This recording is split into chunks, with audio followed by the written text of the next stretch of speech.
FAU begins the 2018 season with the second longest winning streak in the country at 10 in a row. Only Central Florida has won more. They are the defending champions in the East. They're also the defending champions in Conference USA.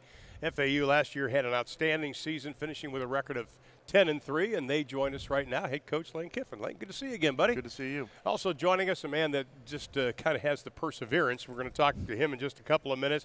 Linebacker Aziz El-Shaair, three-time All-Conference USA. Good to have you here. And also Devin Singletary, who lived up to his nickname Motor last season. Lane, I want to talk to you. At the beginning of the year, about halfway through the season, you told me that you were talking to the team about possibly this team could have a movie made about them because you sensed something special was happening at that point. Take us back when you realized that this was going to be a special year. Well, I think probably, at Western Kentucky, it was a cold weather game. It actually was the last time these guys were ever behind in a game, down whatever, 10 or 14 or something like that. And to come back and win that game, and then from that game, they've not trailed, for 1 second, however many games that's been, 8 games, 7 or 8 games, is really remarkable. And the fact that you just kept plugging along, and you were very, very confident all of last season, and you challenged the guys in practice every day, and you still do that.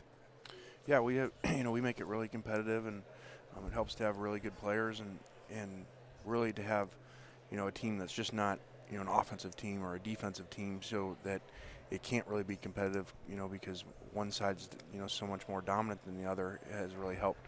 You tied an FAU record for wins last season. Now with that comes expectations. How do you manage the expectations not only on the football field, but in the buildings and also in the community?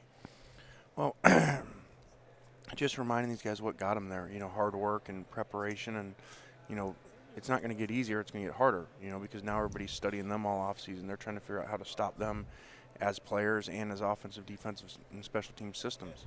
Well, when I was talking to Aziza before, I said, when did you finally decide, okay, we got to forget about last year? Because when we got our rings, we went, okay, that closes the door on that. Did you feel that way too? I did. I thought, these guys do a really good job of that, and it is difficult because, outside of the building, they hear it all the time, and, the expectations get high, and, like it's like we're not even an underdog in the opener versus Oklahoma, Right. And you talk to people around there, they just think, we're going to go win the game. Yeah, have they ever been to Memorial Stadium, Owen Field? I don't think so. I don't think they've been there either. You have a new offensive coordinator in Charlie Weis Jr., the youngest offensive coordinator in modern-day history. But you had a comment, and I would tend to agree with this. It doesn't matter what the age is; it's the experience factor. Yeah. What does age mean over experience?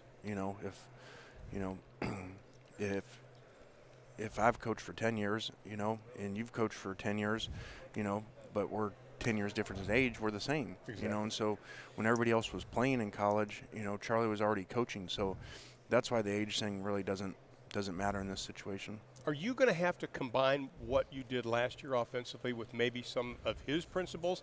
And part number two of that question, are you going to go back to calling plays? We're figuring that out. He calls them now, and so it's good practice for him. And then, we'll just kind of figure that out as we get closer.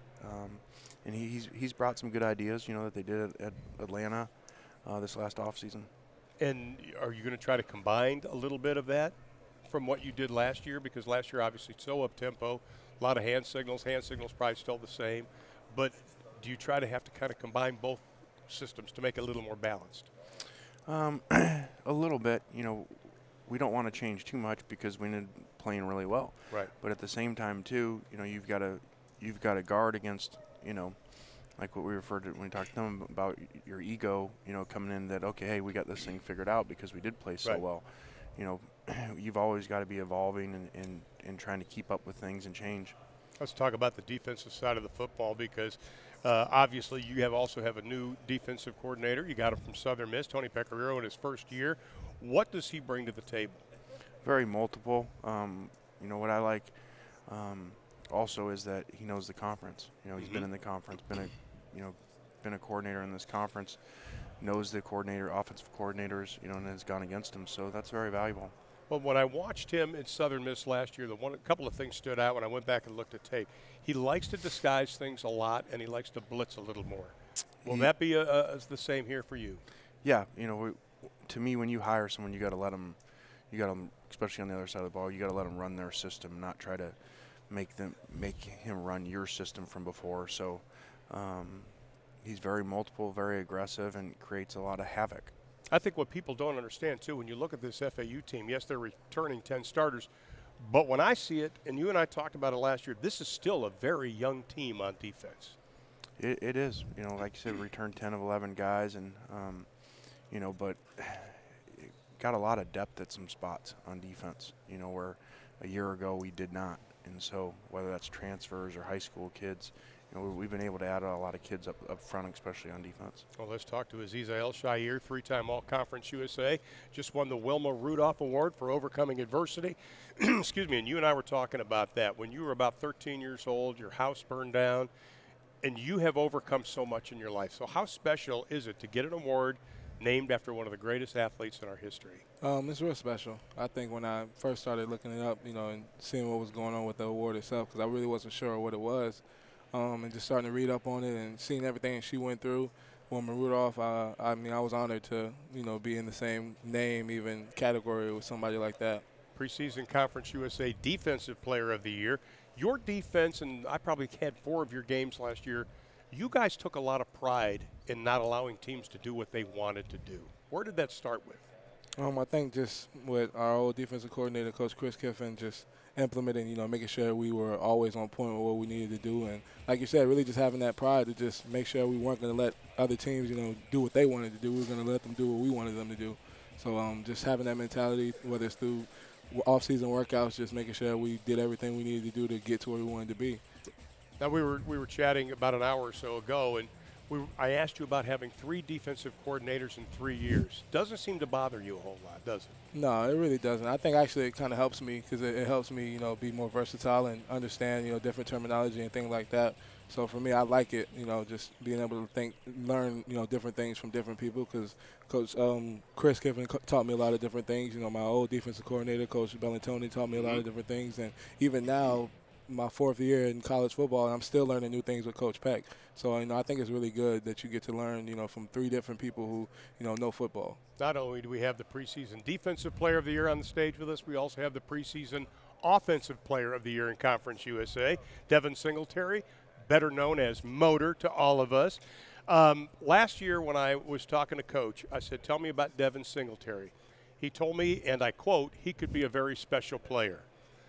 That goes under the heading of, yeah, you got that one right. What was last year like for you?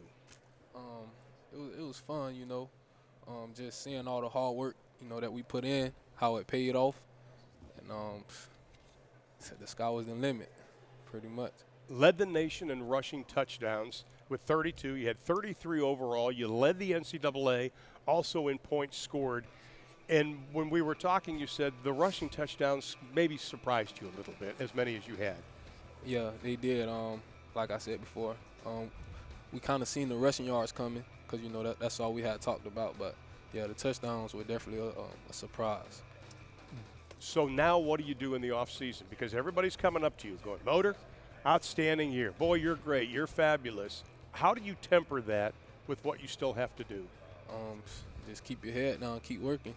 The things that we did, it was good, but let's try to do something better this year. Let's keep finding ways to get better. Coach, let's stick with offense because obviously you lose a quarterback. Driscoll decided not to come back. Give us an update on the quarterback situation for you right now. Well, it's very competitive. Both guys are extremely talented, high-profile recruits, signed with Oklahoma and Florida State out of high school. But, they've got to manage the offense. Driscoll did a great job of doing that last year and limit negative plays. Well, I look at Chris Robinson. You mentioned the Oklahoma recruit, and I remember watching him actually at an Oklahoma practice. He's got a big arm. He does, very talented, and he runs really well. So we're in a really good position there. And DeAndre Johnson, is he the number 2 guy, or not number 2, but the second person that's battling for this? Yes, he is, and again, very talented, possesses, really good arm and really good feet. So now we just got to figure it out. And he has to overcome, too, because he had a blood clot in his arm last year, wasn't allowed to play, and I think a lot of us were really expecting to see him last season. Do you have to tweak the offense to fit their ability or cut back a little bit at the beginning? Well, I think you cut back at the beginning with any new starter, especially, you know, if it was Chris, because he's just a freshman. So, but with both guys, you want to cut back so that they get off to a really good start. Okay, one final question, and you mentioned it briefly, playing Oklahoma to open up the season. A lot of people, Oklahoma, are going, oh, these guys were pretty good. You guys aren't going to be intimidated by going into the stadium, will you? No. You know, these guys have, you know, played in big places before, you know, last year, and, you know, finished playing really well, so I know they're excited for the challenge. Wayne, always good to see you, buddy. Thank you. Time to get things going. Gentlemen, thank you so much. Wish you the best of luck.